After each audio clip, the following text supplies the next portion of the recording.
Tonight we are going to talk about what it was like to live in medieval times. Now, when most people hear the word medieval, they tend to picture something specific. They picture knights in gleaming armour on horseback, or great stone castles perched dramatically on cliff tops, or perhaps a grand tournament with pennants flying and the crowd cheering. They picture the dramatic parts, the parts that make it into the films and the novels and the paintings that hang in museums. And those things existed. The knights were real, the castles were real, the tournaments happened, but those things were not the daily experience of the overwhelming majority of the people who lived in the medieval period. The overwhelming majority of the people who lived in the medieval period were not knights. They were not lords in castles. They were farmers and craftsmen and merchants and servants and monks, and all the other ordinary people who made up the vast majority of the medieval population, and their daily lives were not spent in tournaments or great halls. Their daily lives were spent doing the things that all human beings do every day: waking up, working, eating, resting, managing their households, attending to their animals, tending their fields, and going to sleep. And that is what tonight's story is about: the daily life. The ordinary day of an ordinary person in the medieval period, from the moment they opened their eyes in the morning to the moment they closed them at night. The food they ate and how they prepared it. The house they lived in and what it looked and smelled like. The work they did and how long it took and what tools they used. The clothes they wore and how those clothes were made and maintained. The way they thought about time and prayer and illness and the seasons. It is a long story.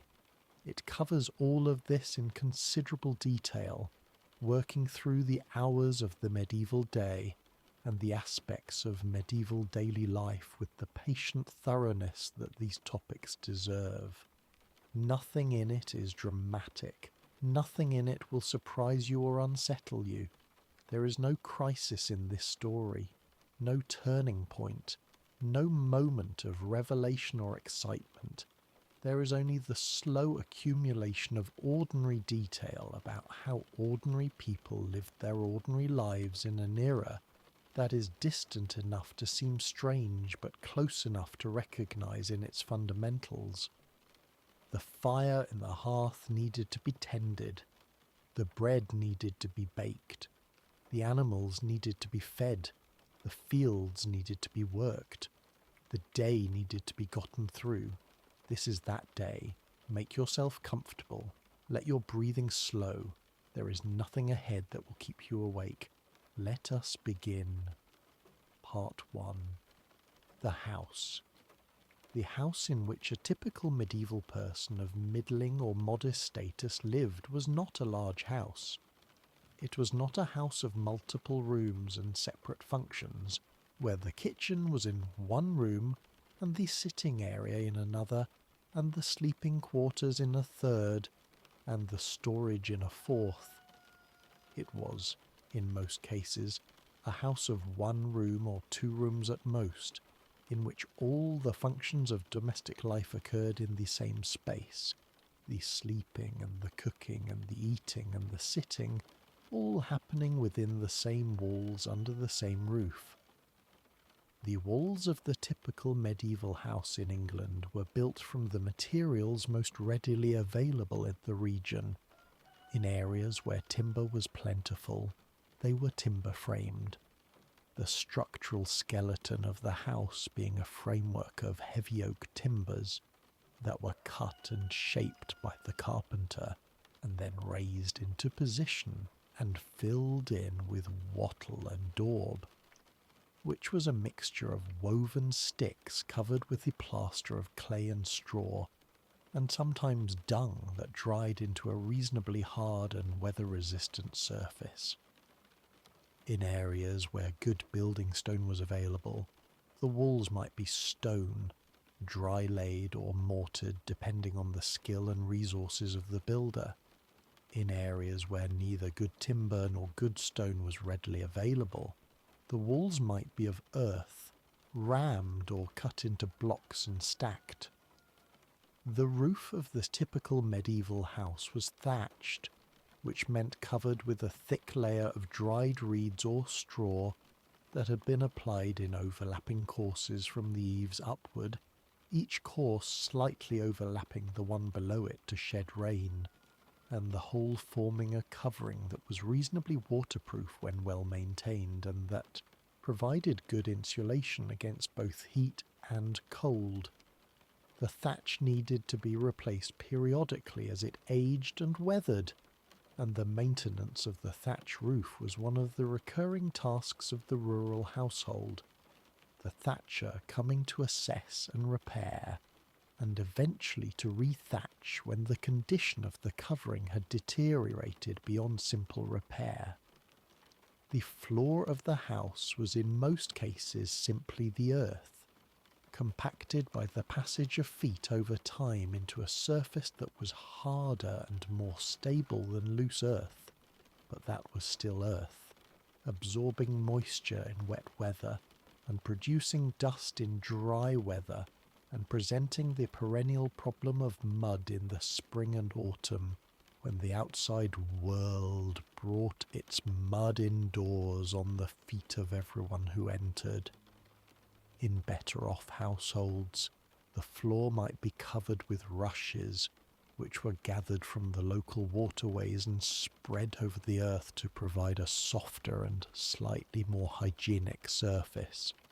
The rushes were replaced periodically, the old rushes being swept out and replaced with new ones, and the smell of fresh rushes was one of the characteristic pleasant smells of a well-maintained medieval household. The fireplace was not, in the typical medieval house of the early and middle medieval period, the enclosed fireplace with a chimney that we are familiar with today. It was an open hearth, which was a raised stone platform or simply a designated area on the floor near the centre of the main room, on which the fire was built and maintained throughout the day, and through which the smoke rose upward and escaped through a hole in the roof, or through the general porousness of the thatch above. The absence of a chimney meant that the interior of the house was perpetually smoky, the smoke of the fire finding its way through the room on the way to the roof opening and leaving its trace on everything: the walls, the furniture, the food, the clothing of the inhabitants, and the inhabitants themselves. This permanent smoke was not considered a serious problem by those who lived in it, being simply the condition of indoor life with fire, which was the condition of all indoor life. It had some practical benefits. The smoke preserved the food that was hung near the roof to dry and cure, and it deterred the insects and vermin that would otherwise have infested the thatch. The eyes of people who lived in smoky houses developed some adaptation to the smoke over time, and the condition was simply accepted as part of the texture of daily life in the way that all habitual conditions are accepted. The windows of the typical medieval house were small, primarily because glass was expensive and not universally available, and a window without glass was simply a hole in the wall that admitted light but also admitted cold and rain and wind when the weather was unfavourable. The solution to the problem of the unglazed window was the shutter, a wooden panel that could be closed over the window opening to block the weather and open to admit light and air when conditions permitted.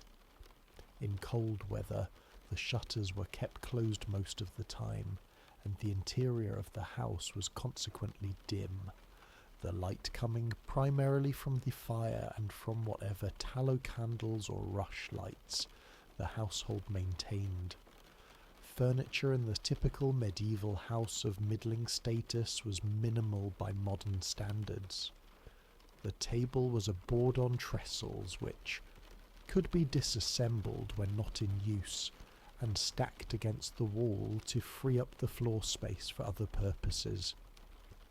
The seating was benches, not chairs, chairs being items of relatively high status reserved for the master of the household or for guests of importance. The sleeping was done on straw-filled mattresses that were laid on the floor or on low wooden frames, or in some better-off households on more substantial beds that were the most expensive single piece of furniture the house contained. The storage of food and equipment and clothing was accomplished with chests and barrels and sacks and the various pegs and hooks on the walls from which things could be hung. There were no closets, no built-in shelving in the modern sense, and the organisation of the household's possessions was managed with whatever containers were available, and with the systematic use of every available surface and hanging point. Part 2. The morning. The morning of a medieval person began not with an alarm clock or a digital notification or any of the modern mechanisms of waking, but with the natural process of becoming conscious as the night ended and the day began. The time at which this happened was determined by the season. In summer, the long days meant that the sky was already light by the time most people woke, and the birds were in full voice, and the animals whose sounds were part of the background of rural life were already active. In winter, the waking happened in darkness, or near darkness, the sky still fully night black in the early hours when the working day needed to begin. The absence of electric light shaped the medieval relationship with time in a way that is difficult to fully appreciate from the perspective of a world in which light is available at any hour by the flipping of a switch. Medieval people went to sleep earlier than modern people and woke earlier, their lives organised around the natural cycle of light and dark rather than around the extended artificial day that electric light makes possible. In winter, when the days were short, the period of active waking life was correspondingly short, and a significant portion of the winter day was spent in darkness, by the light of the fire and of whatever candles or rushlights the household could afford. The first act of the medieval morning was the attention to the fire that had been banked the previous night, its coals raked together and covered with ash to slow their cooling, needed to be rebuilt for the morning's cooking and warmth. This was done by raking the ash aside and finding the live coals beneath it.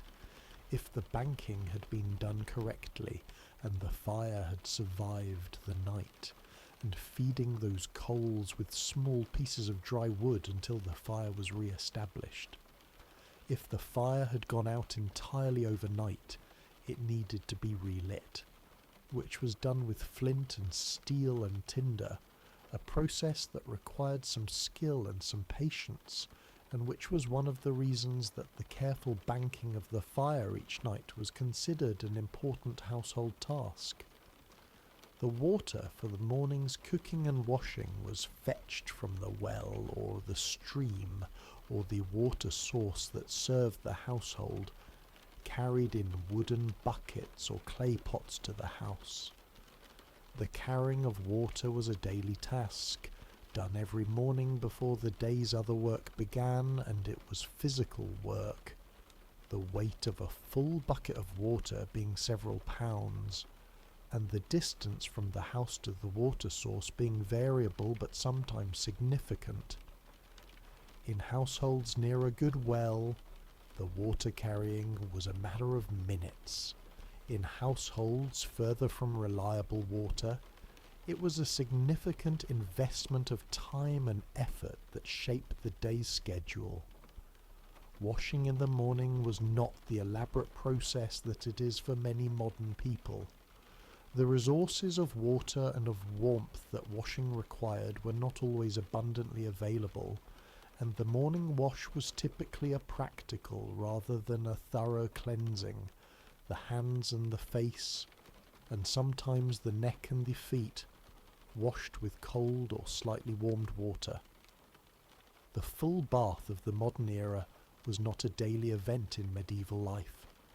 It was an occasional event, associated with specific religious and social occasions, and the daily personal hygiene of the medieval person was accomplished with more minimal washing, supplemented by the changing of the linen undergarment that was worn beneath the outer clothing, and that served partly as the absorbent layer that protected the more valuable outer clothing from direct contact with the body. The putting on of clothing in the morning was simpler than the modern process, partly because there was less clothing to choose between, and partly because the clothing was less elaborate in its fastenings and adjustments. The basic undergarment was a linen shift or shirt, a loose long garment worn next to the skin. Over this went the outer garment, which for a man was a tunic of wool, a knee-length or longer garment belted at the waist, and for a woman was a dress of similar construction. The woolen outer garments were not typically removed for sleeping, many medieval people sleeping in their day clothes, and so the morning dressing was often simply a matter of adjusting what one was already wearing, rather than starting from the undressed state. The shoes were the item of clothing most subject to the wear of daily life, the leather of the sole wearing down from the constant abrasion of walking on unpaved ground, and needing periodic repair or replacement. The cobbler who made and repaired shoes was an important craftsman in the medieval village or town, and the maintenance of adequate footwear was a practical concern for the household that required regular attention. Part 3. The food of the morning breakfast in the medieval period was not the substantial and varied meal that modern convention has made it in many cultures. It was typically a simple and modest preparation, eaten before the day's main work began, and it was not universally observed. The practice of eating in the morning being something that varied by social class and by individual custom, with some traditions considering it more appropriate to go to work first and eat later in the morning. For the working population, the most common morning food was bread, the fundamental food of the medieval diet across all social classes. The bread eaten by ordinary people was not the fine white bread of the wealthy household, which was made from carefully sifted wheat flour. It was bread made from mixed grains, typically a combination of wheat and rye, called maslin, or in some regions primarily from rye or from oats, producing a darker, denser, more substantial loaf than the fine white manchi of the wealthy. This bread was nutritious and filling, and it was the foundation on which the rest of the day's diet was built. With the bread there might be a piece of hard cheese, the aged firm cheese that kept well without refrigeration, and that provided a concentrated source of protein and fat, alongside the carbohydrate of the bread. Or there might be some dried fish, the salt herring or dried cod that was the standard preserved fish of the medieval diet, soaked to reduce the saltiness before eating. There might simply be the bread alone, eaten with water or with ale, the mild ale that was the standard daily drink of the medieval household, being appropriate for all hours of the day, including the morning. The ale of the morning was not the strong ale of the evening, the ale that was brewed for its strength and that produced the effects associated with alcohol. It was small ale, the weaker preparation that was made from grain that had already been used once for stronger brewing and that contained a low level of alcohol, sufficient to distinguish it from plain water and to provide the slight caloric benefit of the fermented grain, but not sufficient to produce any notable intoxication in the person who drank it at the morning meal. Small ale was drunk by everyone, including children, in the morning and through the working day, the water of the medieval period being unreliable enough in quality that the mild fermentation of the ale was a safer option for daily hydration. The cooking of the morning meal was done over the fire that had been rebuilt from the previous night's coals. The pot was set on, or over the fire, water was added, and whatever was to be cooked was prepared in the familiar sequence of the morning kitchen routine. A pottage of some kind, the thick soup or porridge that was the everyday food of the medieval household, might be started in the morning and left to cook slowly through the first hours of the day, the fire managed down to a steady, moderate heat that would maintain the simmering without requiring constant attendance. Part 4. The Village. The basic social and economic unit of medieval rural life was the village, a community of households that shared access to the common resources of the surrounding land. The open fields in which the grain was grown, the meadows in which the hay was cut, the common pasture on which the animals grazed, and the woodland from which timber and fuel were taken. The village was not merely a geographical cluster of houses, but an organized community with specific institutional arrangements governing who had rights to what resources and on what terms, and the daily life of every person in the village was shaped by these arrangements.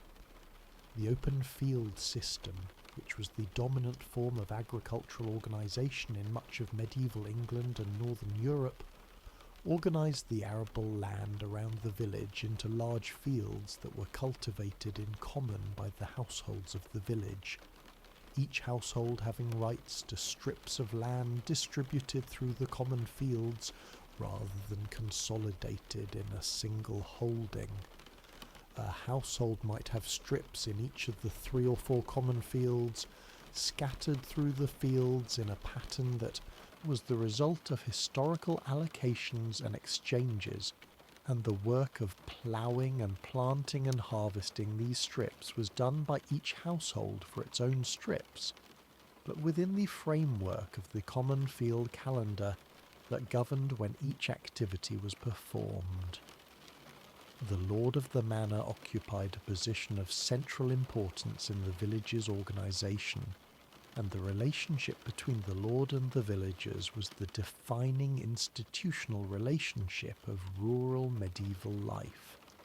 The peasant households of the village held their land from the lord on terms that varied but that typically included the obligation to perform a certain number of days of labour on the lord's own land, the domain, each week throughout the year, and additional labour services at the particularly busy times of the agricultural calendar, the ploughing and the planting and the harvest.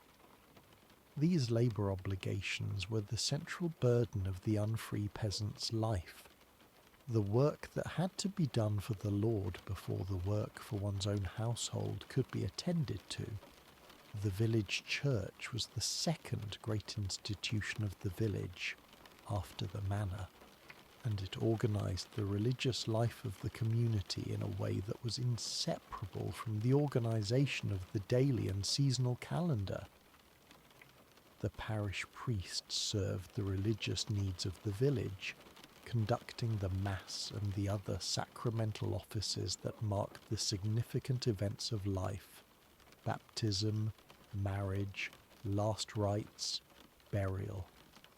He also served as the primary source of literacy in the village, the only person in many rural communities who could read and write, and therefore the person to whom documents and written communications needed to be brought for interpretation. The church year provided the framework within which the agricultural year was understood and organised. The great festivals of the church calendar, Christmas and Easter, and the feast days of the major saints, marked the passage of time and provided the fixed points around which the variable activities of the agricultural year were arranged. Ploughing began after a specific feast day. The harvest was expected to be completed by another. The animals were moved to their winter pastures at the Feast of a Third. This intertwining of the religious and the agricultural calendar meant that the medieval person's sense of time was simultaneously a religious and a practical sense, the two being inextricably connected. Part 5. The agricultural work. The work of the medieval agricultural year was organised around the rhythms of the seasons in a way that was fundamental and inescapable. The land made its demands according to its own schedule, and the people who depended on the land organised their lives around those demands as a matter of survival. The spring was the time of ploughing and planting, the most physically demanding season of the agricultural year. The ploughing of the heavy clay soils of many English fields required the heavy mouldboard plough, which was an implement so large and so demanding of traction that it required a team of oxen to pull it, typically 8 oxen for the heavier soils, though 4 or 6 were common in less demanding conditions. The management of a plough team required skill and experience. The oxen needed to be guided in their traces. The plough needed to be managed in the soil to maintain the correct depth and angle of cut, and the whole operation needed to proceed at a pace that covered the strip in a reasonable time while doing the work of turning the soil correctly. The ploughing was typically done as a cooperative enterprise because a single household rarely owned a full plough team of 8 oxen. Several households would pool their oxen for the ploughing, each contributing what they had, and the combined team was used to plough each household's strips in turn. This cooperation was one of the mechanisms of the village community that made the agricultural system function, the individual households being interdependent in ways that shaped their daily relationships and their obligations to each other. After the ploughing came the harrowing, the dragging of a heavy iron-toothed implement over the ploughed surface to break up the clods and level the soil in preparation for sowing. The harrowing was done with a horse or a single ox, it being a lighter operation than the ploughing and not requiring the heavy team. The harrow moved across the surface in multiple directions, the iron teeth scratching and loosening the soil so that the seed could be incorporated and the resulting seedbed was fine enough for good germination. The sowing of grain was done by hand, the sower walking back and forth across the prepared field and casting handfuls of seed from a bag hung at his side in the characteristic sweeping motion that spread the seed broadly and relatively evenly across the surface. The skill of the sower lay in casting with a consistent rhythm that produced an even distribution of seed, not too dense and not too sparse, across the width of each pass. The seed for sowing was taken from the grain stored from the previous harvest, a portion of the stored grain being reserved specifically for this purpose, and the careful management of the seed supply through the winter and spring was essential to ensure that sufficient seed was available when the sowing time arrived. The summer was the time of care and maintenance. The growing crops needed to be weeded, the weeds that came up among the grain being pulled or hoed out by hand or with simple tools. The meadows were managed for their hay crop, the grass being allowed to grow long through the late spring and then cut in the early summer.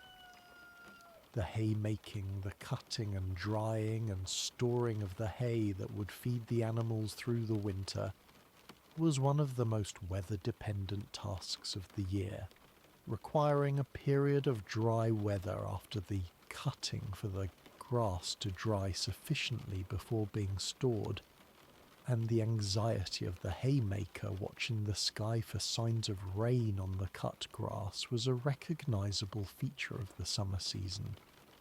The harvest came in August and September, and it was the culmination of the year's agricultural work, the moment when the food supply for the coming year was gathered in, or was not. The grain was cut with sickles or scythes, bound into sheaves, and left to stand in stooks in the field to dry before being carted to the barn. The binding of the sheaves was typically women's work, following behind the reapers who were cutting, gathering the cut grain and tying it with a twist of straw into a bundle of manageable size. The carting of the dried sheaves to the barn was then done with the carts and the teams, the whole village working in coordinated effort to complete the harvest before the weather changed.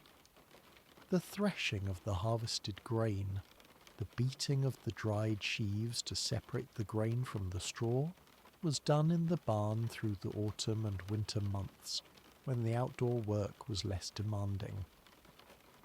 The threshing floor was a specific area of the barn with a hard, smooth surface on which the sheaves were spread and beaten with flails, a tool consisting of a short stick attached by a flexible joint to a longer handle. The striking of the sheaf with the flail causing the grain to fall free from the straw. The threshing was slow work, producing a relatively small quantity of grain per hour of labour, and it occupied the winter working hours in a regular and sustained way. Part 6. The craftsman. Not everyone in medieval society was a farmer. The village and the town were also home to craftsmen, the specialists who produced the goods that the agricultural community needed but could not make for itself. The blacksmith, the carpenter, the miller, the tanner, the cobbler, the weaver, the potter. These were the people whose skills formed the productive complement to the agricultural skills of the farmers, and whose work was essential to the functioning of the community. The blacksmith was perhaps the most important of the village craftsmen, because iron was essential for the tools and implements without which the agricultural work could not be done. The ploughshare and the coulter, the axle fittings and the wheel rims of the cart, the hinges and the locks of the door, the horseshoes and the oxen shoes, and the 100 other iron objects that the community needed were all produced and maintained by the blacksmith. His forge was one of the characteristic sounds of the village, the ring of hammer on anvil, the roar of the bellows, the hiss of hot iron being quenched in water. The blacksmith worked with iron that he had obtained from the travelling merchants who supplied the village with the materials it could not produce locally, or from the iron that he recycled by reforging worn and broken implements. The forge was a fire of extraordinary heat, maintained by the forced draft of the bellows that the blacksmith worked with one hand while managing the metal with the other. The iron, heated to the point where it glowed orange or yellow, was soft enough to be shaped by the hammer, and the blacksmith's skill lay in knowing the correct temperature for each operation and in shaping the metal with the minimum of blows needed, because each heating and each blow subtly changed the character of the metal. The miller occupied a position of particular importance in the village because the grinding of grain into flour was an essential step that could not be bypassed and that required the investment of capital that was beyond most individual households. The mill, whether water-powered or wind-powered, was an expensive piece of infrastructure. The miller who owned or managed it was a significant figure in the village economy. Every household that grew grain needed to have it ground, and the miller's fee for this service, taken as a portion of the grain being ground, was a regular expense that every grain-growing household paid. The carpenter was the builder of the wooden structures and objects that were the material infrastructure of the village. The houses and the barns, the carts and the ploughs, the furniture and the vessels and the tools of daily life. The carpenter worked with the timber that was available in the local woodland, felling the trees at the appropriate season, seasoning the wood to reduce its moisture content, and then working it with the hand tools of the medieval carpenter. The adze, the saw, the chisel, the plane, the auger, and various other implements that were used to shape and join the wood into the forms required. The weaver produced the cloth that the community needed for its clothing and its household goods, working with the wool or the linen that was produced locally or obtained through trade. The weaving was done on a loom, which in the medieval period was a substantial wooden structure that occupied a significant portion of the room in which it was set up, and the work of weaving was the work of managing the shuttle that carried the weft thread through the shed of the warp threads in the back and forth pattern that created the interlocked fabric of the cloth. The weaving was slow and repetitive work, the production of a single length of cloth sufficient for a garment requiring days of sustained effort. Part 7. The Town. The town of the medieval period was not the city of the modern era in scale or in character, but it was a distinct kind of place from the village, organized around trade and craft production, in a way that the village was not, and offering a different quality of daily life to those who lived in it. The medieval town was typically enclosed within walls, which were the physical expression of its distinct legal and economic status. The wall marked the boundary between the town, with its specific privileges and regulations, and the surrounding countryside, and passage through the wall's gates was regulated by the town authorities, particularly during the night hours when the gates were closed and guarded.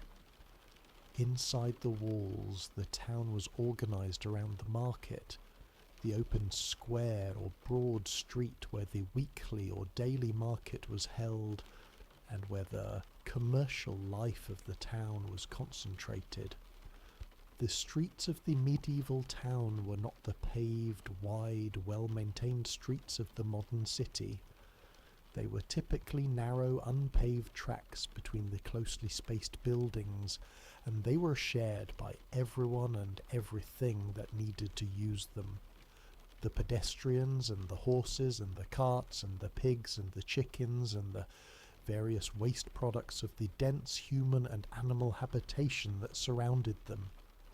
The management of these streets was a constant challenge for the town authorities, who issued regulations about what could be disposed of in the street and how the street was to be maintained, and whose enforcement of these regulations was variable.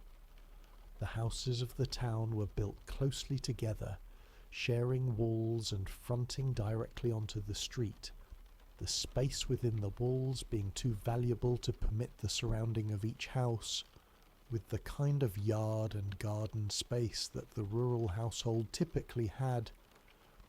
The ground floor of the townhouse was often a shop or workshop, open to the street through a wide doorway, or through a hinged shutter that served as both a counter and a display surface. the craftsman or merchant working in full view of the passing street and conducting his business at the boundary between his establishment and the public thoroughfare. The craftsmen of the town were organised into guilds, which were the associations of practitioners of each trade that regulated the production and sale of their crafts products, controlled entry into the trade through the apprenticeship system, maintained quality standards, and managed the relationships between the various ranks of the trade. The master, who owned his own shop, the journeyman, who had completed his training and worked for a master's wages, and the apprentice, who was learning the trade under the master's supervision and in the master's household. The guild system shaped the daily life of the craftsman in ways that went far beyond the simple organisation of work. The apprentice lived in the master's household, eating at the master's table and sleeping under the master's roof, his daily life entirely enmeshed with the master's household in a relationship that was simultaneously an employment and a quasi-familial arrangement. The journeyman might live in lodgings, independent of the master's household, but still bound by the guild's regulations governing working hours and rates of pay. The master was his own man, accountable to the guild's oversight, but conducting his shop and household as the head of his own enterprise. Part 8. The Monastery. The monastery was one of the most distinctive institutions of the medieval world, a community of men or women who had committed themselves to the religious life of the monastic vows, and who lived according to the schedule and the rules of their religious order. The monastery was simultaneously a religious institution, an educational institution, a centre of agricultural production, a hospital, and a place of hospitality for travellers, and the daily life within its walls was organised by a schedule that divided the day into periods of prayer, work, study, and rest, in a pattern that was more rigidly structured than the daily life of any secular household.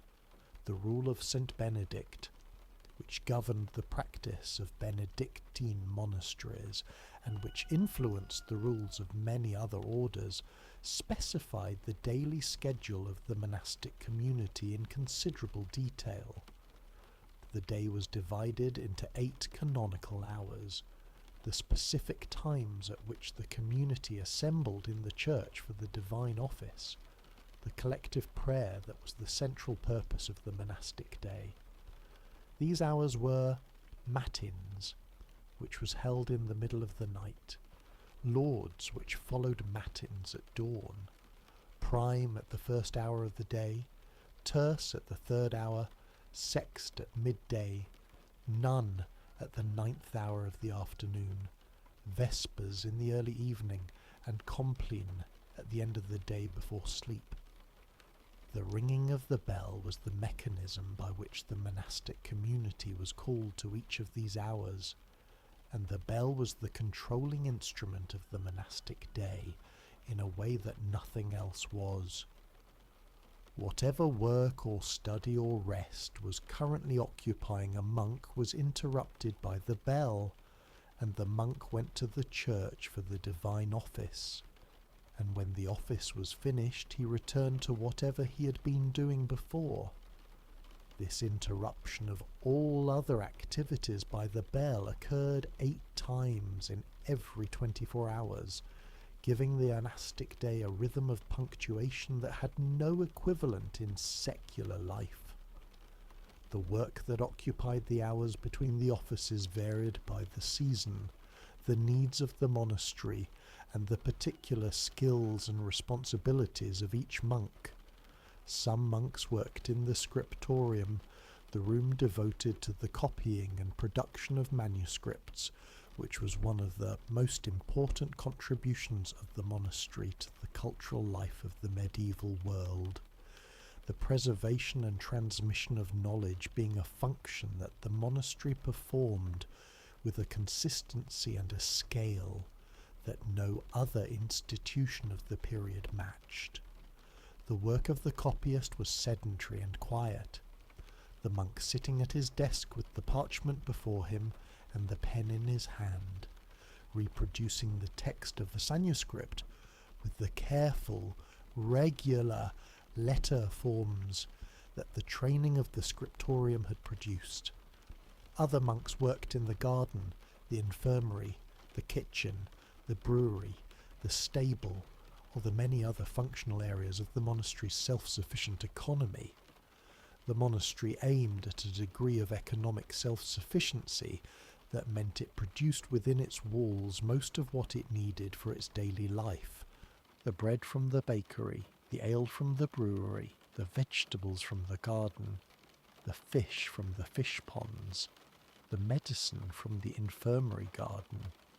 The management of all these production activities was organized by the various obedientiary monks who held specific responsibilities within the monastery's administration. The silence that was prescribed in many parts of the monastery was one of the most distinctive features of monastic life, setting it apart from the ordinary secular world in which speech was unremarkable.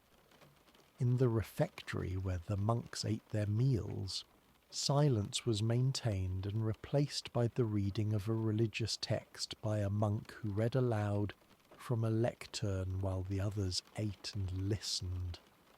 In the cloister, the covered walkway that surrounded the central courtyard of the monastery, a moderate silence was maintained.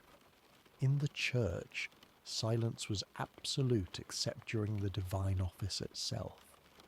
The sign language that monks in some orders developed to communicate without breaking the rule of silence was a specific adaptation to the conditions of monastic life that illustrated the practical reality of maintaining silence in a community engaged in daily cooperative work. Part 9. The Castle.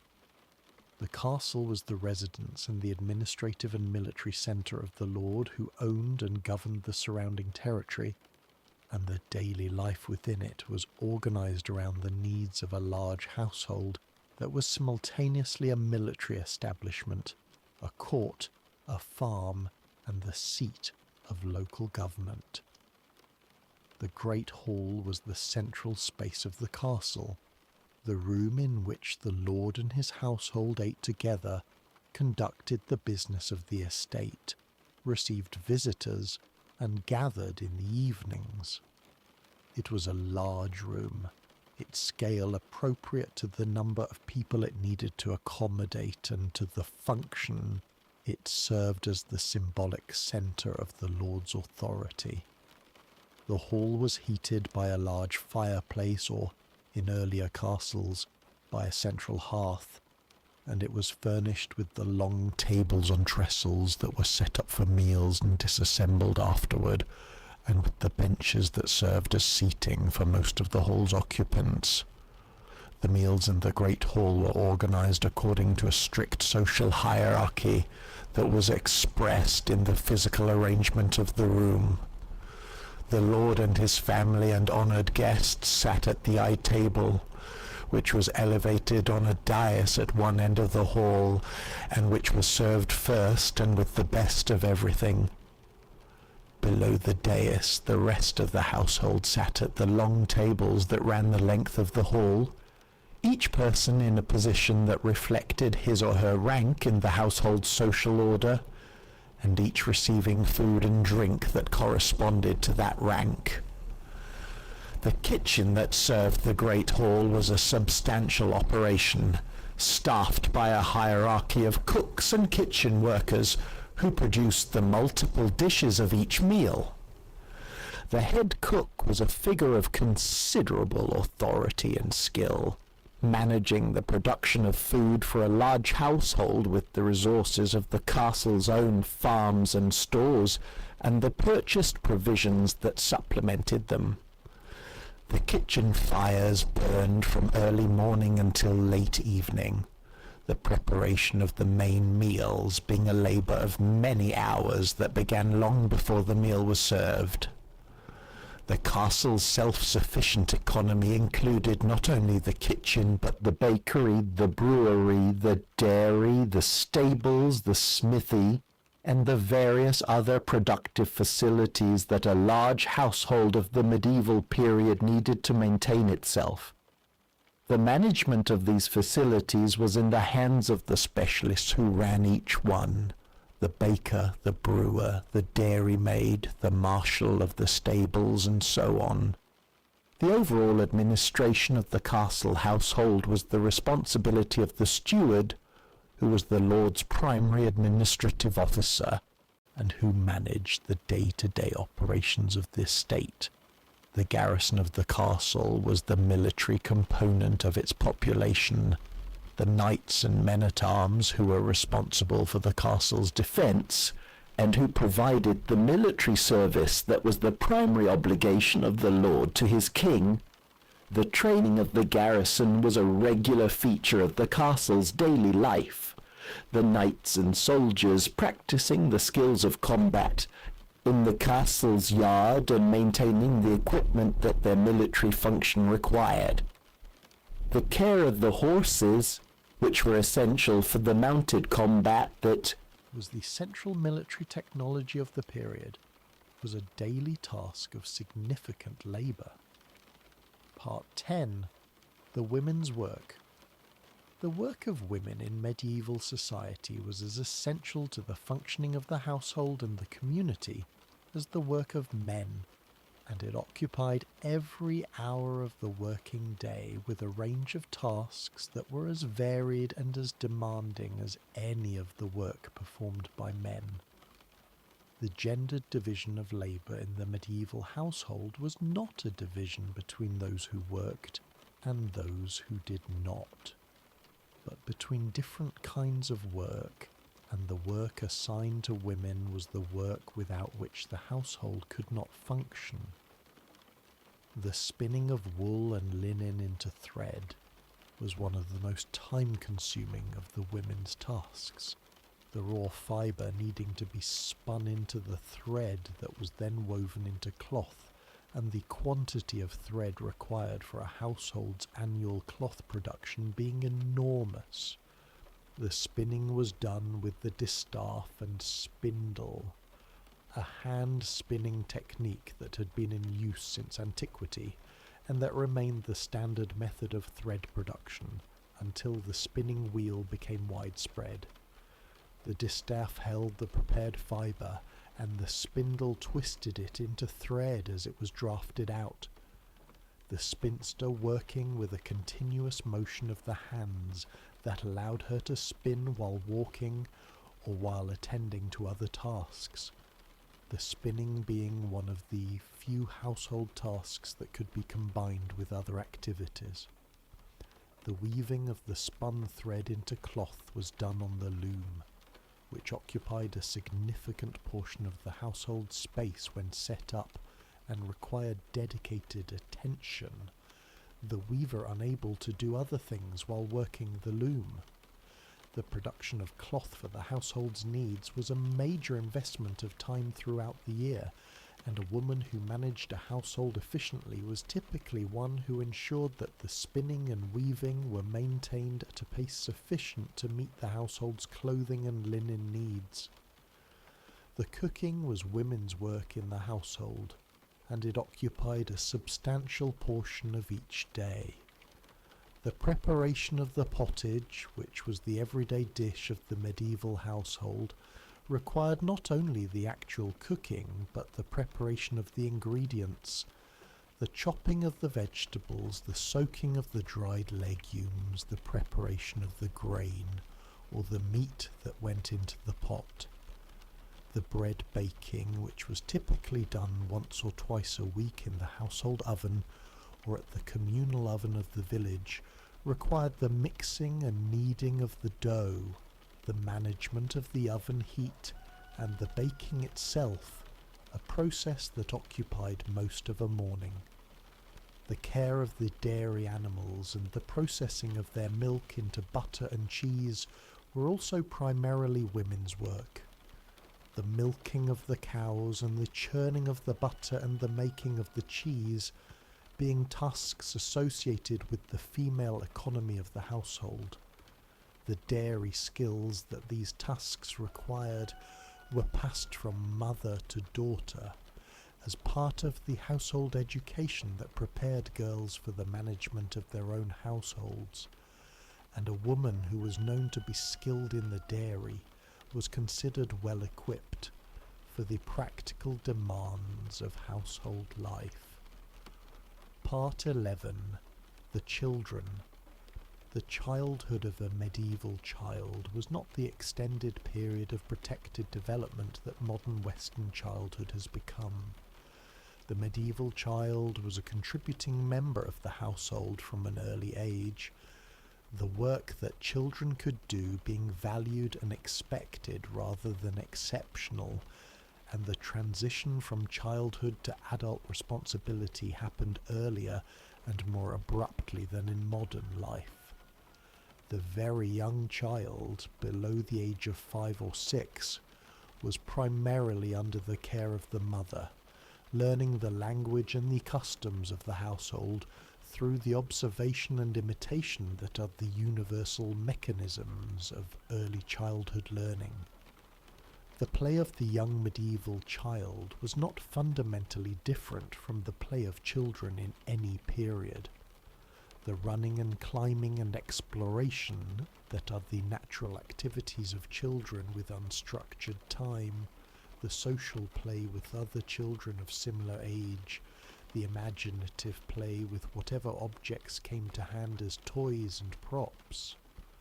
From the age of 5 or 6, the child began to contribute to the household's work, starting with the simpler tasks that were within the capability of a young child and progressing to more demanding work as the child grew older and stronger. The tending of animals was often among the first responsibilities given to children, watching the geese or the pigs to prevent them from straying, helping with the care of smaller animals, assisting with tasks that required additional hands rather than great strength or skill. These early contributions were the beginning of the child's education in the work of the household and the farm. The formal education of medieval children was not universal, and was not the organized institution of the school system that we are familiar with.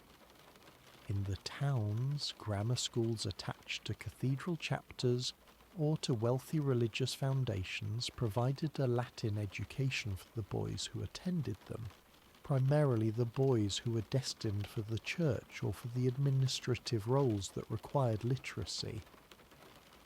In the countryside, formal education was much less available, and most rural children learned what they needed to know from the example and instruction of their parents and of the community around them. The apprenticeship system provided a form of organized education for children who were to enter a skilled trade, the apprentice being taken into the master's household, typically between the ages of 12 and 14, and remaining there for 7 or more years while learning the trade and providing labour to the master's shop.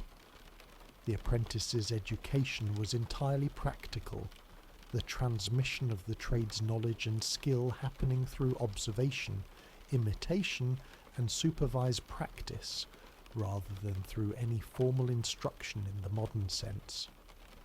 Part 12. The Religion in Daily Life. The religion of the medieval period was not a separate compartment of life that was attended to on Sundays and set aside the rest of the time. It was woven into the fabric of daily existence in a way that made it inseparable from every other aspect of life, the religious and the secular being, categories that did not exist in the sharp separation that modern usage applies to them. The day was organized around the canonical hours, Not only in the monastery but in the secular world, the ringing of the church bells marking the hours of prayer and organising the working day around these religious punctuation points. The peasant in the field or the craftsman in his shop was aware of the bells as the markers of the hours, the sex bell at midday providing the signal for the midday meal, the vespers bell in the late afternoon indicating the approach of the end of the working day.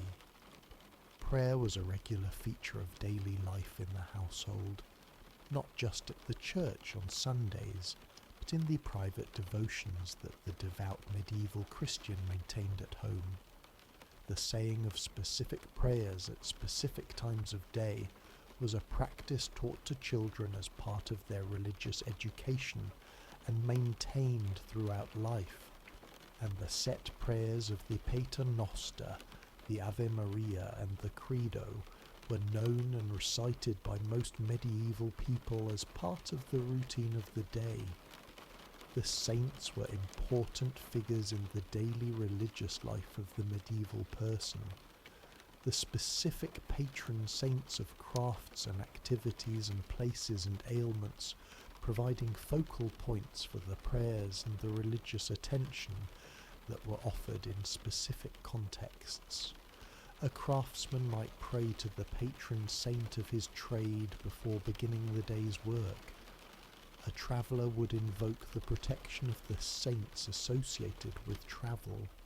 A sick person would pray to the saint associated with the illness they were suffering from, or whose relics were accessible, or whose intercession had been found effective by the community's accumulated experience. The church year was the organising framework of the medieval year, its cycle of fasts and feasts providing the rhythm within which the agricultural and social calendar was understood. The great feasts of Christmas, Easter and the Pentecost were occasions of celebration, the communities gathering for the church services and for the communal festivities that followed.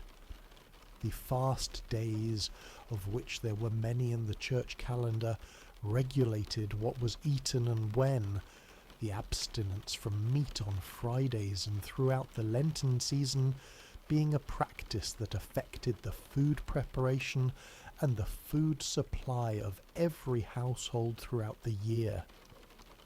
Part 13. The Illness and the Healer. The experience of illness in the medieval period was not managed by the system of professional medicine and pharmaceutical science that we take for granted in the modern world. It was managed by a combination of practical home remedies, the treatments of the local healer who might or might not have formal medical training, the services of the surgeon for physical injuries and certain external conditions, and the religious resources of prayer and the intercession of the saints that were the ultimate resort when all other means had failed. The home remedy was the first response to any illness in the medieval household. The stores of dried herbs in the kitchen and the knowledge of their uses being the primary medical resource of most families. The herb garden behind the house provided not only culinary herbs but medicinal ones. Feverfew for headaches, plantain for wounds, elderberry for colds, chamomile for the stomach, and many others whose reputations had been accumulated over generations of observation and use. The preparation of these herbs in poultices and teas and infusions and decoctions was the domestic medicine of the medieval household, practiced primarily by the women who managed the household and who maintained the knowledge of herb use as part of their domestic expertise. The formal medical practitioner, the physician trained in the university tradition of learned medicine based on the ancient writings of Hippocrates and Galen and their commentators, was available primarily in the towns and cities and to the wealthy who could afford his services. His training was in the theoretical framework of humoral medicine, which understood illness as an imbalance of the four humours of the body, and his treatments were aimed at restoring that balance through diet, bloodletting, purging, and the prescription of remedies whose properties corresponded to the imbalance being corrected. The hospital was an institution of the medieval town, typically associated with a religious house and providing care to the sick poor who had no other means of support. The medieval hospital was not a hospital in the modern sense of a place where active medical treatment was given with the aim of cure. It was a place of care, of rest and warmth and regular food, and the spiritual comfort of the regular religious services that were part of the hospital's routine, and the care that it provided was genuine and often effective in supporting the recovery of patients whose illness was one that time and rest and adequate nutrition could address. Part 14. The Passage of the Day. The passage of this medieval day from morning to evening was not marked by the precise measurement of time that the clock provides in the modern world. The medieval person's relationship with time was different from ours in a way that is difficult to fully appreciate. Not imprecise in the sense of being careless about time, but organised around a different system of time marking that used the natural world and the religious schedule rather than the mechanical measurement of minutes and hours. The position of the sun in the sky was the primary indicator of time during the daylight hours. The movement of the sun from horizon to horizon providing a rough but adequate guide to the time of day for the ordinary purposes of the working day. The working person in the field knew that it was mid-morning when the sun was at a certain point in the sky, and that it was midday when the sun was at its highest, and that the working day was drawing to a close as the sun descended toward the western horizon in the late afternoon. This kind of timekeeping was sufficient for the organisation of the agricultural day, which was itself organised around the natural rhythms of the sun and the seasons, rather than around the precise schedule of the clock. The church bells provided a supplementary system of time marking for those within hearing of the church. The bells rung at the canonical hours, providing audible markers of the passage of the day that could be used by anyone within the bell's range. The range of a medieval church bell was limited to the immediate vicinity of the church, typically a radius of a mile or two, depending on the topography and the condition of the bell, and the people who lived within this range used the bells as a supplementary time signal that was more precise than the solar timekeeping, but still organised around the religious schedule rather than the mechanical hour. The evening meal was the main meal of the day for most medieval people, eaten in the late afternoon as the day's work was winding down and the daylight was beginning to decline. The preparation of the evening meal was one of the activities that occupied the later afternoon hours, the fire being built up from its daytime level, and the pottage or whatever else was to be eaten being prepared and served. The meal was eaten in the common space of the house, the family gathered around the fire or the table, and it was the social centre of the day, the time when the household was together and the events of the day were discussed. After the evening meal, the household settled into the activities of the evening, the spinning and the mending and the small crafts of the domestic evening that occupied the hours between the end of the day's main work and the time for sleep. Candlelight or firelight of the evening was not bright enough for the demanding visual tasks that the daylight hours permitted, and the evening's activities were chosen accordingly. Conversation, which required no special light, was a primary evening activity. and the storytelling and the singing that were the entertainment of the medieval household were evening activities conducted in the warmth of the fire as the day outside faded into dark. The bedtime of the medieval household was early by modern standards, the diminishing daylight and the cost of artificial light encouraging an early retirement and a correspondingly early rising. The beds were laid out, all the sleeping places prepared, the fire was banked for the night, and the household settled into sleep in the shared space of the house, the children and the servants and the master and the mistress, all present in the same room that had served as kitchen and dining room and workroom through the day. Part 15. The Market and the Fair.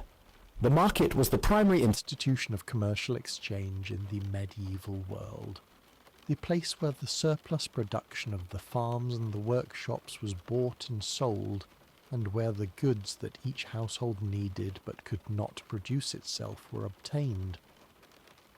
The weekly market was held in the designated market town on a fixed day of the week, authorised by a royal or lordly charter that granted the right to hold a market and that specified the day and the conditions under which it would operate. The journey to the market was for many rural people an event that happened weekly or less often, the distance to the market town being sufficient to require a journey of several hours on foot or by cart. The farmer who brought produce to sell would set out early in the morning, arriving at the market in time to secure a good position and to trade through the busy hours of the morning before the market's activity declined in the afternoon. The produce he brought might be eggs or butter or cheese from the dairy, or a small surplus of grain if the harvest had been good, or a piglet from the sow's last litter, or whatever the household had produced in excess of its own needs. At the market, the transactions were conducted in the direct, face-to-face manner of personal exchange, the buyer and the seller negotiating the price of the goods between them, the price being not fixed in advance but arrived at through the bargaining process that was the standard commercial method of the period. The buyer examined the goods, expressed a view of their quality and value, offered a price, and the seller responded with a counter-offer, and the process continued until agreement was reached or one party walked away. The price that resulted reflected the judgment of both parties about the fair value of the goods and about the current market conditions, both being the product of experience and observation. The fair was a larger and less frequent event than the weekly market, held once or twice a year and drawing traders and buyers from a much wider area. The great fairs of medieval England, such as the fair at Stourbridge near Cambridge, or the fair at Boston in Lincolnshire, were major commercial events that attracted merchants from across England and from continental Europe, and they were the occasions when the most significant commercial transactions of the year were conducted. The purchase of the wholesale quantities of cloth and spice, and other goods that the merchant needed for his annual stock, the sale of the large quantities of wool that the sheep farmers had accumulated through the year, and the various other large-scale transactions that the scale of the fair made possible. Part 16. The Road and the Traveller.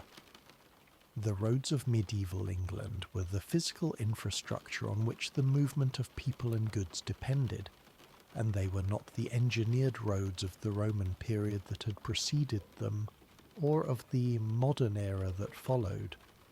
They were, in most cases, unpaved tracks that had been formed by the repeated passage of feet, and hooves and wheels over ground, that offered the path of least resistance between one place and another, and they were maintained by the feudal obligation of road maintenance that required the lords and communities through whose territory they passed to keep them in passable condition, an obligation that was fulfilled with variable consistency. The condition of the road in medieval England was a function of the season and the recent weather as much as of any formal maintenance. A road that was adequately hard and dry in summer became a rutted, muddy track in wet weather, the surface being unable to bear the repeated passage of heavy wagons and animals without being churned into the heavy, clinging mud that was the characteristic condition of an unmaintained road after rain. The spring, when the winter's rain and the frost-thaw cycle had reduced the roads to their worst condition, was the most difficult season for travel, and the period known as the spring thaw could effectively stop wheeled traffic on many roads until the drying of the summer had restored the surface to passable condition. The traveller on the medieval road was a figure of some interest and significance in a world where long-distance travel was not routine for most people. The pilgrim, the merchant, the messenger, the itinerant craftsman, the mendicant friar, these were the regular occupants of the road, and their passage through the villages and towns along the route brought with them news from distant places that was as welcome as any material goods they might carry. The pilgrim road to a major shrine was a specific kind of road, travelled by a specific population of people for a specific purpose, and it had its own character and its own supporting infrastructure. The great pilgrimage routes to Canterbury, to Walsingham, to the shrines in France and Spain were roads along which a regular flow of pilgrims moved, supported by the inns and the hospitals and the religious houses that provided shelter and food for the travellers. The social experience of the pilgrimage road, the temporary community of people thrown together by the shared purpose of the journey and by the shared conditions of the road, was captured with incomparable vividness in Chaucer's Canterbury Tales, whose pilgrims represent the full social range of medieval English society. Part 17. The end of the day and the night. The end of the medieval day was shaped by the fading of the light, which was the primary signal that the working day was over and the time of rest was beginning. In the long days of summer, the working hours extended late into the evening, the light lasting long enough to continue the outdoor work until well past what we would consider a normal end to the working day. In the short days of winter, the light failed early, and the afternoon was already giving way to evening when there was still more work to be done, and the transition from the working day to the evening was managed by bringing the remaining work indoors, where it could be done by firelight. The night was not simply the dark version of the day in the medieval understanding. It was a different kind of time, with its own character and its own concerns. The darkness brought with it the closure of the gates in the walled town, the locking of the doors in the house, the reduction of the fire and the extinguishing of the candles, and the retirement of the household into the sleep that the day's labour had made necessary. The streets of the town at night were not the safe and well-lit places of the modern city, but genuinely dark and genuinely dangerous, and the person who had reason to be in the street after dark carried a light and moved with a caution that reflected this reality. The fear of the dark in the medieval period was not simply an irrational fear of darkness itself, but a rational response to the actual conditions of a world without street lighting, in which the darkness was real darkness and in which the dangers of the night both human and imagined, were not fully dismissible. The stories of demons and night spirits and the various supernatural threats that the medieval imagination associated with darkness were the cultural expression of this rational fear, given the specific forms that the religious and folkloric traditions of the period provided.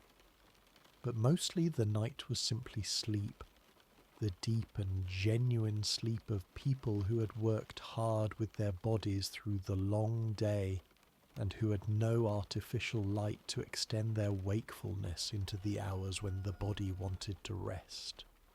The medieval person who went to sleep in the warmth of the banked fire, in the shared space of the household, surrounded by the sounds of other people's breathing, slept the sound sleep of genuine fatigue, and woke in the morning to begin the same round of activities that had filled the previous day and that would fill the following one.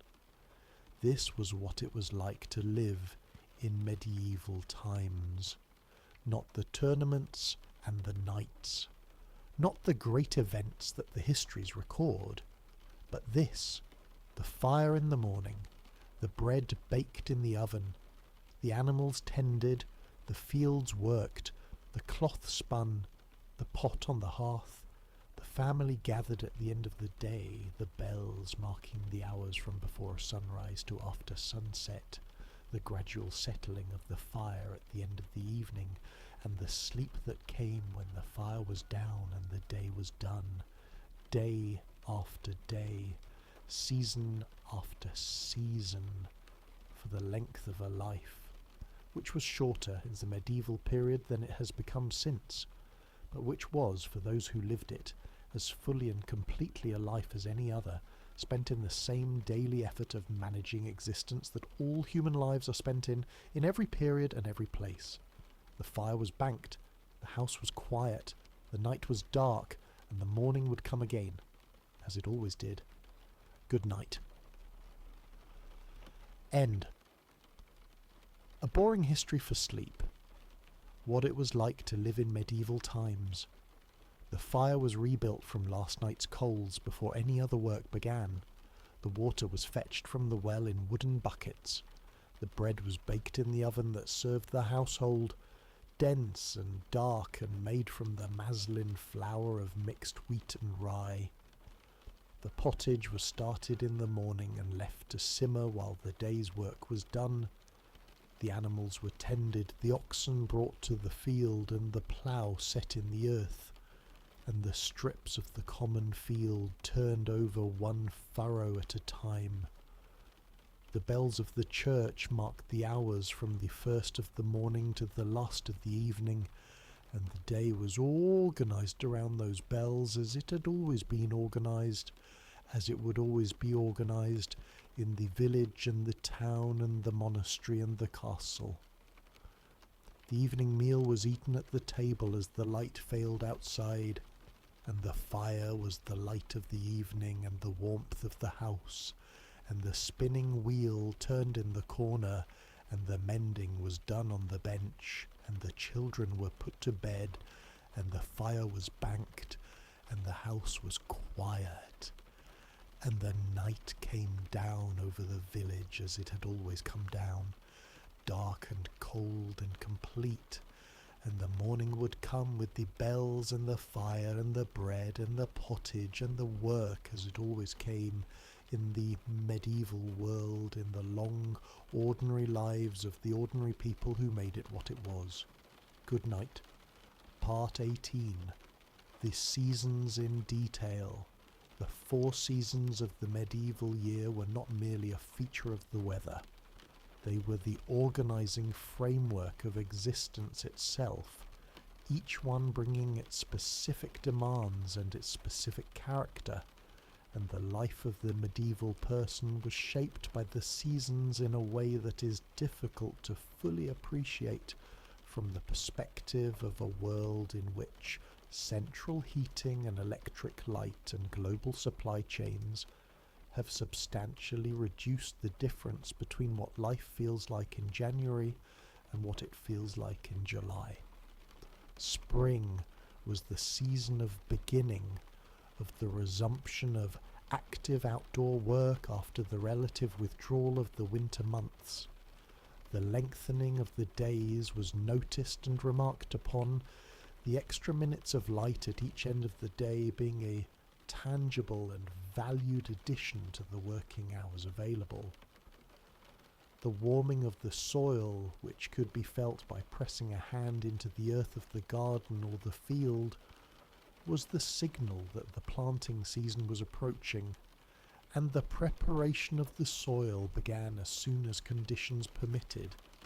The ploughing that turned the winter's soil, the harrowing that prepared the seedbed, the spreading of whatever manure and compost had accumulated through the winter.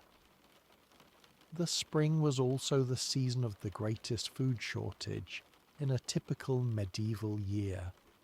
The stored food of the previous harvest, the grain in the barn, and the salt meat in the barrel, and the dried vegetables in their sacks had been consumed through the winter, and was now at its lowest point, and the new harvest was still months away. The spring gap, as it might be called, was the period when the household's diet was most limited, and when hunger was most possible, and the management of the household's food supplies through the winter to ensure that something remained for the spring was a critical exercise in household economics. Summer was the season of abundance in a good year, the growing crops filling the fields and the garden producing fresh vegetables, and the animals on the summer pasture gaining weight and producing milk. The summer's work was intense, the long days demanding long hours of outdoor labour, but it was labour in the knowledge that the harvest was coming, and that the food supply of the following year was being built with each week of growth in the standing grain. The warmth of summer was the warmth of possibility, and the mood of the summer camp was different from the mood of the winter quarters, in the way that all seasons of abundance differ from seasons of shortage. Autumn was the season of harvest and preparation, the busiest and in many ways the most satisfying season of the medieval year. The grain came in from the fields, the apples and the pears from the orchards, the turnips and the parsnips and the cabbages from the garden, and all of this abundance needed to be stored and preserved before the winter arrived and made further production impossible. The pigs were slaughtered and salted in the late autumn. The cattle that were not to be kept through the winter were culled and their meat preserved, and the household's food stores were built up to the level that would sustain it through the coming months of cold and darkness. Winter was the season of maintenance and repair, the time when the outdoor work was minimal, and the indoor work of preparation and mending and making occupied the daylight hours that the season provided, which were few. The winter was also the season of the social life that the summer's dispersed agricultural work made impossible. The gatherings of the community around the fire in the evenings, the storytelling and the singing that were the entertainment of the long winter nights, the religious festivals of Christmas and Candlemas, and the other winter feast that provided occasions for the community to assemble and celebrate. The cold of the winter was managed with the fire, which was maintained continuously through the day and banked carefully at night, and with the wool of the clothing and the bedding, which was the primary material of warmth in a world without synthetic insulation. A household that had enough firewood and enough wool was a household that could survive the winter in reasonable comfort. A household short of either was a household in genuine danger, and the preparation of sufficient fuel and sufficient warm clothing before the winter arrived was as important a priority as the preparation of sufficient food. Part 19. The Wool and the Cloth. Wool was the primary fibre of the medieval textile industry, and the production of woolen cloth was one of the most important economic activities of medieval England and of much of northern Europe. The sheep were the foundation of this economy, the animals whose wool, processed through a long sequence of operations, became the cloth from which most of the clothing and much of the household linen of the medieval world was made.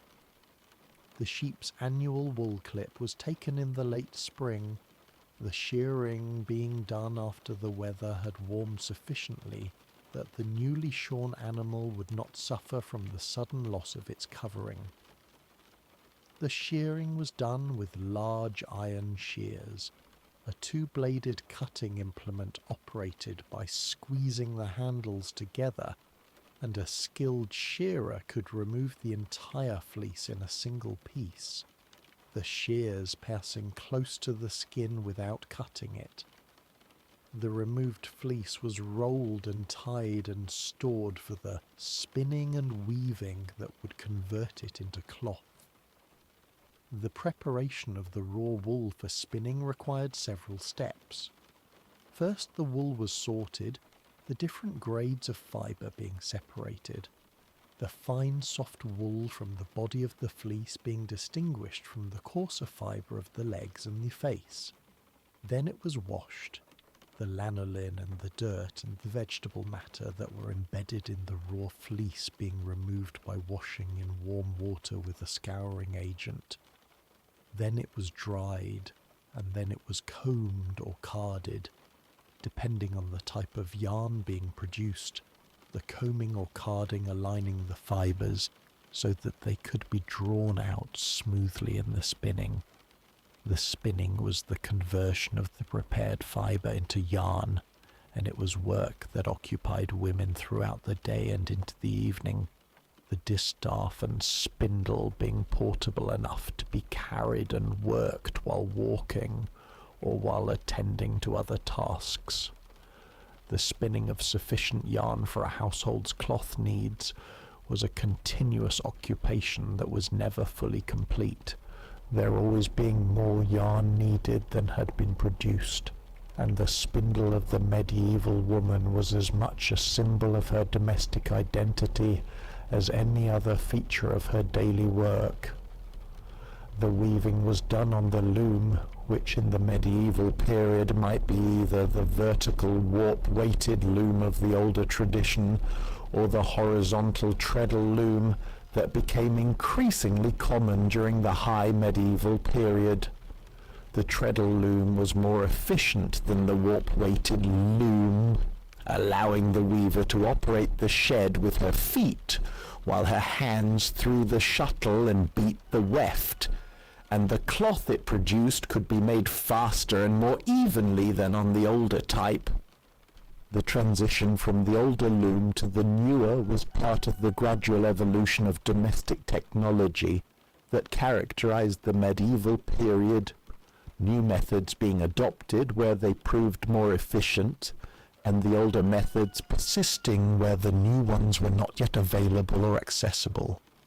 The finished cloth was then fulled, a process of wetting and beating and shrinking that compacted the fibres and made the cloth denser and more weather-resistant. In the domestic setting, fulling was done by foot, the cloth being wetted and placed in a trough and trodden by the full weight of the person doing the fulling, the repeated compression working the fibres together.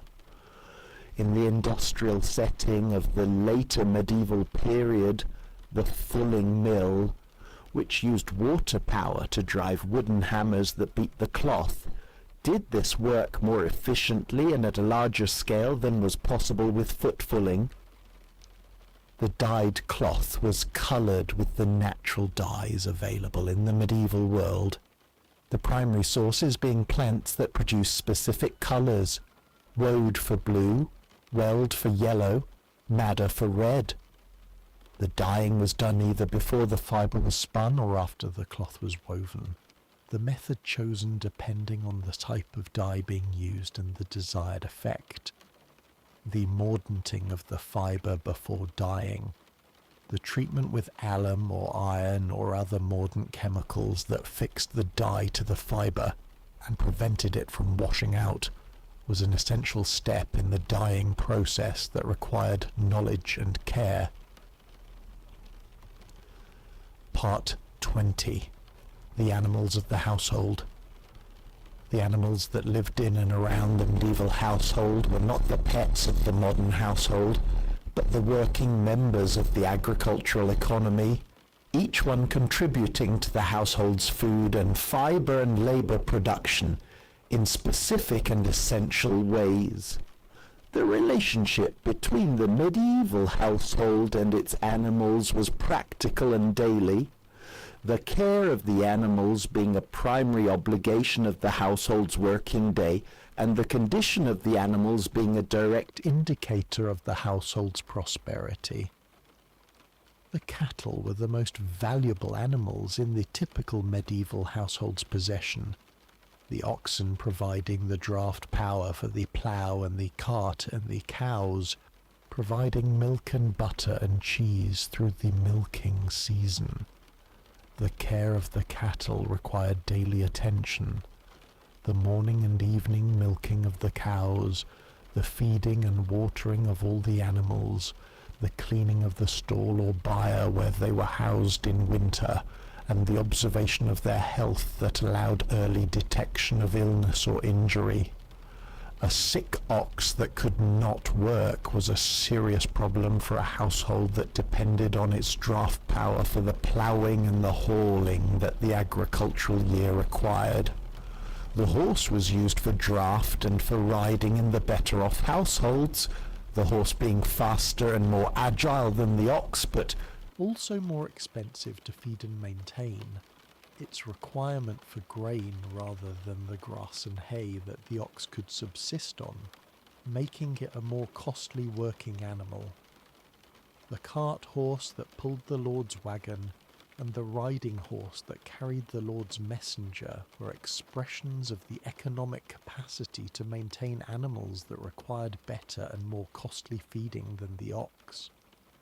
The pig was the animal of the smallholder and the peasant household, the creature most easily maintained on the scraps and leavings of the kitchen and the forage of the woodland, and its annual slaughter in the autumn was the primary event of the household's meat production calendar. A single pig, well fed through the summer and autumn on whatever the household could provide, would produce enough salted and smoked pork to supply the household's meat needs through much of the winter and spring.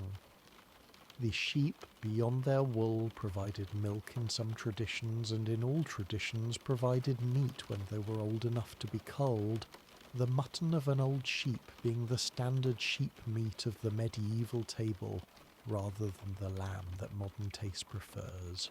The management of the sheep flock required knowledge of the animal's needs and habits, the seasonal movement of the flock between the summer pastures and the winter fold, the care of the ewes at lambing time, and the management of the pasture to prevent overgrazing that would damage the grass for future seasons.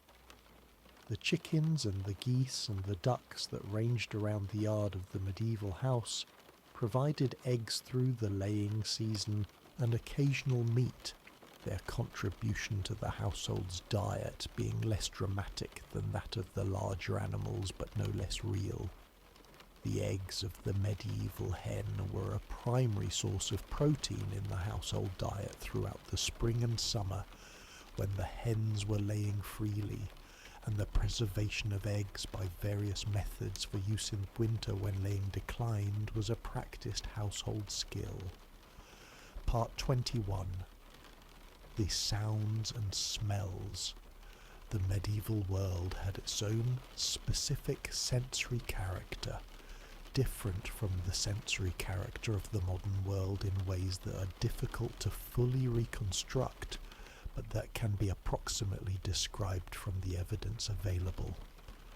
The sounds of the medieval village were the sounds of a world without machines, in which the only energy sources were animal and human muscle and the wind and the water.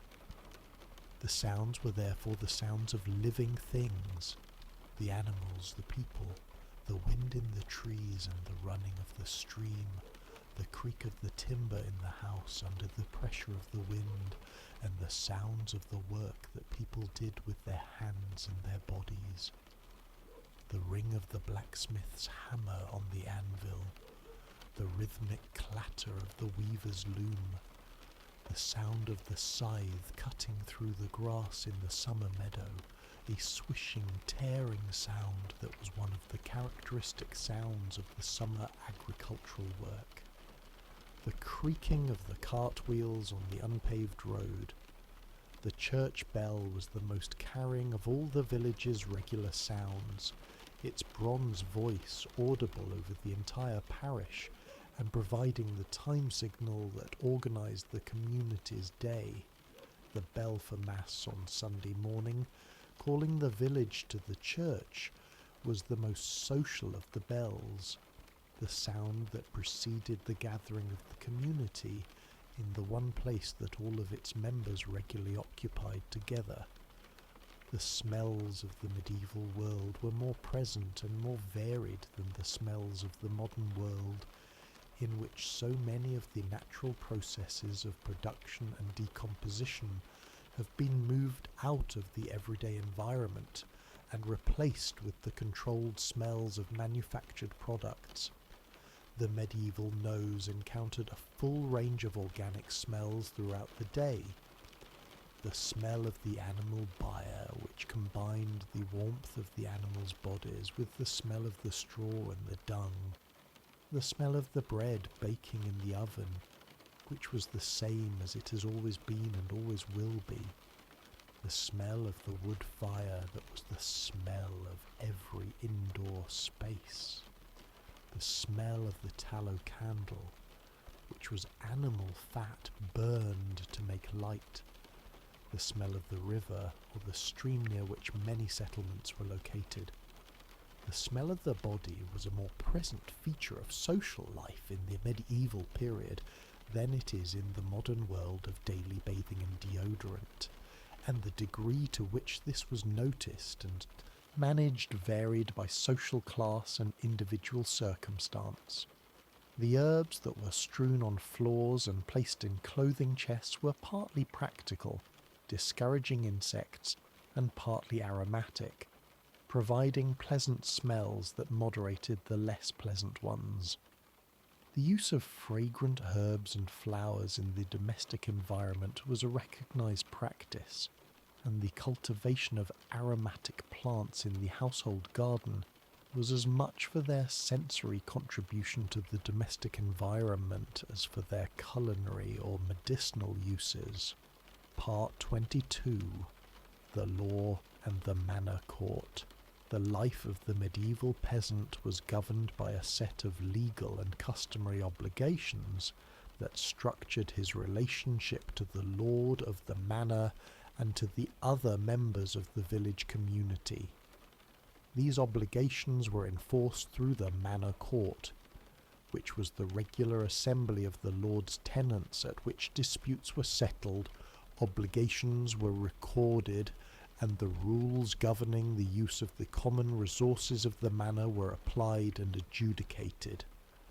The manor court met several times a year, typically at intervals specified by custom, and the attendance of the tenants who held land from the lord was obligatory. The court was presided over by the lord steward, who conducted the proceedings according to the customary law of the manor, which was the accumulated body of precedent and practice that governed the relationships between the lord and his tenants in this particular place. The proceedings of the manor court were recorded in the court rolls, the written accounts that documented each session's business, and these rolls are among the most valuable sources for the history of medieval village life. preserving in their detailed record of individual cases and transactions the specific texture of daily life at a level of detail that more formal historical sources do not provide. The business of a typical manor court session included the recording of changes in land tenure, the inheritance of a holding by a tenant's heir on the death of the tenant, the transfer of a holding from one tenant to another, the admission of a new tenant to a holding. It included the management of the common fields, the rules about when the common fields were to be ploughed and planted and harvested, and the enforcement of those rules against tenants who had ploughed too early or harvested too late, or allowed their animals onto the common pasture at the wrong time. It included the adjudication of disputes between neighbours, the complaint that one man's pigs had broken into another man's garden, the accusation that a boundary marker had been moved, the dispute about who had the right to gather wood from a particular part of the woodlot. The fine was the standard penalty of the manor court for most violations of the court's rules, and the payment of the fine was both the punishment for the offence and the mechanism by which the lord received a portion of the economic activity of the manor in addition to the fixed obligations of rent and labour service. The fines were modest enough that they were generally payable without destroying the household that paid them, and they were recorded in the court rolls with the same matter-of-fact precision that characterized all the court's proceedings. Part 23. The Merchant and the Trade. The merchant was a figure of growing importance in the medieval economy, particularly in the later medieval period when the growth of towns and the development of more sophisticated commercial networks created the conditions in which long-distance trade could be conducted more regularly and more profitably than in the earlier medieval world. The merchant's daily life was organized around the movement of goods from the places where they were produced to the places where they were wanted, and the management of the risks and the relationships that this movement entailed. The goods in which the medieval merchant traded varied by region and by the specific niche that the merchant occupied in the commercial hierarchy. At the most basic level, the local trader in the market town bought produce from the farms of the surrounding region and sold the goods that those farms could not produce for themselves: salt, iron, spice, cloth. At a higher level, the regional merchant dealt in the staple commodities of the regional economy: wool in England, wine in France, cloth from the manufacturing regions of Flanders. At the highest level, the international merchant conducted the long-distance trade in the luxury goods that could bear as a cost of transport over great distances: silk, spice, fine cloth, dye-stuffs. The keeping of accounts was essential to the merchant's business, the complexity of his transactions requiring a systematic record that memory alone could not reliably maintain. The merchant's account books were among the most practical applications of the literacy and numeracy that the merchant class needed and maintained. The development of double-entry bookkeeping in the Italian city-states of the later medieval period was a genuine intellectual and commercial innovation that allowed the merchant to track the state of his business with a precision that the older methods of accounting did not provide. The credit system that the medieval merchant operated within was complex and sophisticated by the standards of its time. The various instruments of credit that had developed in the Italian and Flemish commercial centres, allowing the merchant to transfer value over long distances, without the dangerous and cumbersome physical transport of large quantities of coin.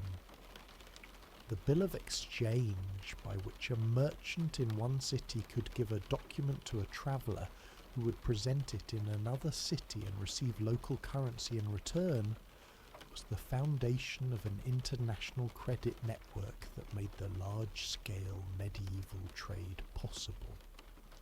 Part 24. The long evenings. The long evenings of the medieval winter were not empty time. They were the time of the domestic indoor work that the shorter days and the contracted outdoor schedule of the winter made more available. The spinning, the mending, the making of the small things that the household needed and that could be made with simple tools in the warmth of the fire.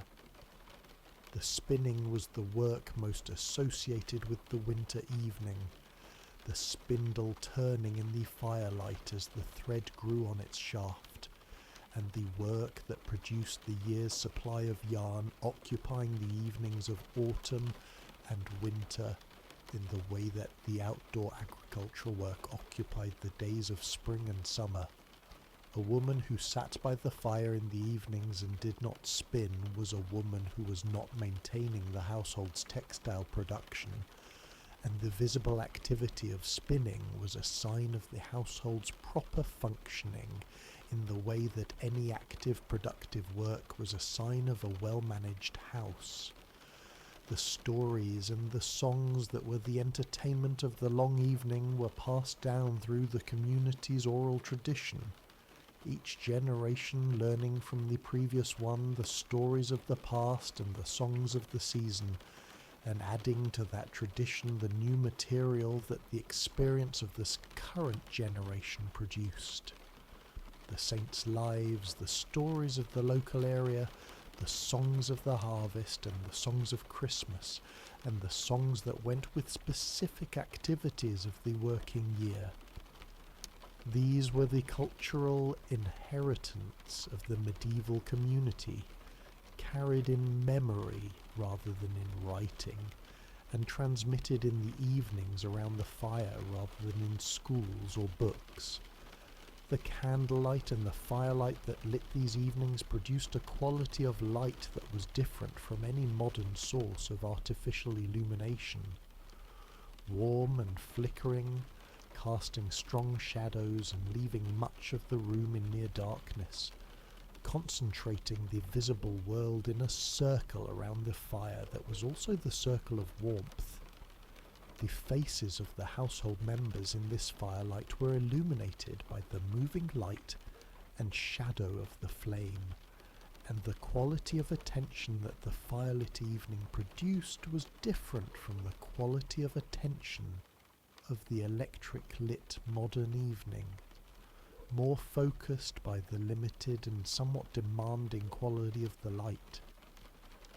The sleep that ended the evening was the sound sleep of genuine physical fatigue, the medieval body having been used through the day in ways that the modern body largely is not, and the rest that followed the day's work was the specific rest of a body that has been moved and stretched and loaded through the hours of the day, and that welcomes the horizontal position and the warmth of the blanket as the uncomplicated satisfaction of basic physical needs.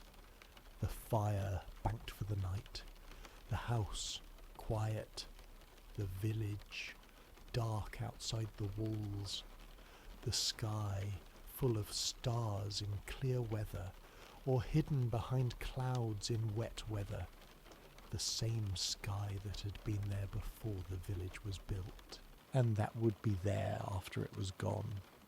The morning would come with the bells, the fire would be rebuilt, the bread would be baked, the pottage would simmer, the day would begin, as it always began, in the medieval world, in the ordinary, daily, unremarkable, entirely real life of the people who lived there. Good night. This has been What It Was Like to Live in Medieval Times. The house was one room mostly, with a fire in the centre and a hole in the thatch above it for the smoke. The floor was earth with rushes. The furniture was a table on trestles and benches, and a chest and whatever else the household could maintain. The bread was dense and dark. The pottage simmered from morning until the meal was ready. The ale was small ale, low in alcohol, drunk by everyone from early morning. The animals were kept in the byre through the winter and turned out to the common pasture in the spring. The wool was shorn in late spring and combed and spun and woven into cloth through the autumn and winter evenings. The church bells marked the hours from before sunrise to after sunset, the canonical hours organising the day around the rhythm of prayer that was the framework of medieval time. The manor court settled the disputes about boundaries and animals and the use of the common fields. The market in the nearest town received the surplus production of the farms and distributed the goods the farms could not produce. The winter evenings were long, and the fire was the centre of the household, and the spindle turned in the firelight, and the stories were told, and the songs were sung, and the children were put to bed, and the fire was banked, and the village was quiet under the sky. And in the morning the bells rang, and the fire was rebuilt, and the day began as it had always begun, ordinary and real and entirely sufficient for the living of it. Good night. Part 25. The Potter and the Carpenter. Among the craftsmen whose work formed the material foundation of medieval daily life, the potter and the carpenter deserve particular attention, their products being so universal in the medieval household that the household was largely defined by them. The potter produced the ceramic vessels that served most of the household's storage and cooking needs, the jugs and the pitchers that held ale and water, the bowls from which food was eaten, the cooking pots that held the pottage over the fire, the storage jars that kept the dried herbs and the preserved foods of the household stores.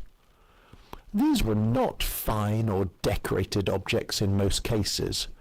They were working vessels, made to be used and to survive the ordinary use of the household kitchen, and their design reflected the demands of that use. Thick walls that could withstand the thermal shock of the fire, simple forms that were easy to clean and to stack, a size and weight that made them manageable in daily use. The potter worked at a wheel, a spinning stone or wooden disc driven by the potter's foot through a connecting lever, and the rotation of the wheel allowed the clay centered on its surface to be drawn upward and shaped into the vessel form with the potter's hands. The centering of the clay on the wheel, which was the essential first step of wheel-thrown pottery, required practice and strength, the clay needing to be brought to a perfect rotational balance on the spinning surface before any drawing upward could be done. A potter who had been throwing pots for many years performed this operation with the smooth, apparently effortless movement of deeply acquired skill. The carpenter's work was present in every aspect of the medieval built environment. The house itself, if timber-framed, was the carpenter's work. The heavy oak posts and beams that formed its structural skeleton, jointed together with the mortise and tenon and pegged connections that held the frame together without nails, and the lighter framing that filled in the structure. The furniture was the carpenter's work, the table on its trestles, the chest with its hinged lid, the bed frame with its rope or leather supports for the mattress. The farm implements were the carpenter's work, the handles of the tools, the shaft of the plough, the body of the cart, The carpenter worked with green wood and with seasoned wood for different purposes. The difference being the moisture content of the timber, and therefore its stability. Green wood was easier to cut and shape, but would shrink and crack as it dried, while seasoned wood was harder to work, but was stable in use, and would not distort as the seasons changed. The management of the timber yard, the stock of cut timber drying under cover through the months and years required to bring it to working condition, was part of the carpenter's operation that required planning and patience. Part 26. The water. The water that supplied the medieval household's daily needs came from the natural sources available near the settlement. Wells that had been dug to reach the groundwater, springs that issued from the hillside, streams and rivers that flowed through or near the village. The quality and reliability of these sources varied enormously by location, and the medieval settlement was typically positioned with access to water as one of the primary considerations. The well was the most controlled and in many ways the most reliable of these sources, a shaft dug through the soil and subsoil to reach the water table, lined with stone or timber to prevent collapse, and equipped with the windlass or the bucket and rope that allowed water to be drawn from it. The depth of the well depended on the local geology and the depth of the water table, and it might be a few feet in areas where the water table was high, or many tens of feet in areas where it was deep. The labour of digging a well to such depths was considerable, done by the well digger who descended into the shaft as it deepened, removing the earth by bucket and rope. The water of the well was cold even in summer, coming from a depth where the temperature was constant and much lower than the surface temperature of a warm day, and this cold was valued for its preserving qualities. Milk kept cooler in a bucket lowered partway into the well, and the temperature of the well water itself was refreshing in the summer heat. In winter, the surface of the well water might freeze in a hard frost, requiring the breaking of the ice before water could be drawn, which was the same morning task with the well that the milking of the cows that were kept through cold mornings presented. The stream was the village's water for purposes other than drinking, the washing of clothes and the rinsing of the dairy vessels and the watering of the animals that could be brought to the stream bank. The stream's running water was better for washing than still water, the movement of the water carrying away the soap and the dirt more effectively, and the women who brought their laundry to the stream edge were performing a social as well as a practical function, the gathering at the stream being one of the occasions of female community in the village. Part 27. The accumulation of the days. The days of the medieval life accumulated in the way that all days accumulate, one following another, each one broadly similar in its structure to the one before it and the one after, the specific content varying with the season and the occasion, but the general shape remaining constant. The fire in the morning, the work through the day, the meal in the late afternoon, the evening by the fire, the sleep. This accumulation was the texture of a human life, as it is the texture of any human life in any period. The medieval person who woke on the 3047th morning of their adult life and rebuilt the fire from the previous night's coals was performing the same action they had performed 3046 times before, and the action had the quality of all deeply familiar actions, automatic in its execution, embedded in the body's memory rather than requiring conscious direction, accomplished without the kind of deliberate attention that is required for new and unfamiliar tasks. The familiarity was not boredom. The familiar is not the boring, though it is the comfortable, and comfort is not nothing. The medieval person going about the routine of their daily work was not suffering from the routine but inhabiting it, living inside the familiar structure of the day in the way that one lives inside a house, not by examining the walls and the floor and the ceiling, but by moving through the space with the ease of someone for whom the space is the natural environment of daily existence. The variation within the routine was sufficient to distinguish the days from one another. The Sunday from the Monday, the market day from the non-market day, the feast day from the ordinary day, the spring from the summer, from the autumn from the winter. These variations were not trivial. They were the events that organized the memory and that made the individual day distinguishable from the mass of days around it. The feast of Christmas was not the same as the feast of Easter. The harvest was not the same as the ploughing. The day the priest came to say the words over the dying was not the same as the day the same priest baptized the child born that morning. The medieval life was, in its entirety, a life, not a different or lesser version of life, but a life, fully and completely lived, in the conditions and with the resources and according to the understandings of the time and place. The people who lived it were not practicing for a later and better version of existence.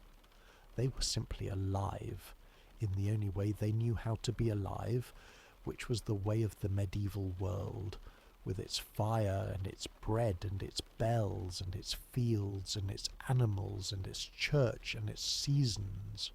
The morning came, the fire was rebuilt, the day began, as it always had, as it always would, for all the years of the medieval world, which were many, and which are over now, and which we remember only in the fragments that have survived. The court rolls and the account books, the buildings that still stand, the poems and the chronicles, the tools that were found in the earth centuries after the hands that used them had gone, and the simple, quiet, entirely ordinary shape of a human day that has not changed in any of its fundamentals since the first person lit the first fire and set the first pot on it and waited for this water to boil. The water boiled then as it boils now. The bread rose then as it rises now. The fire was warm then as it is warm now.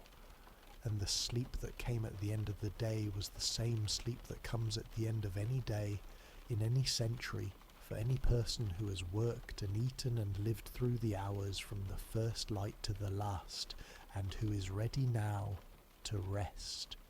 Good night.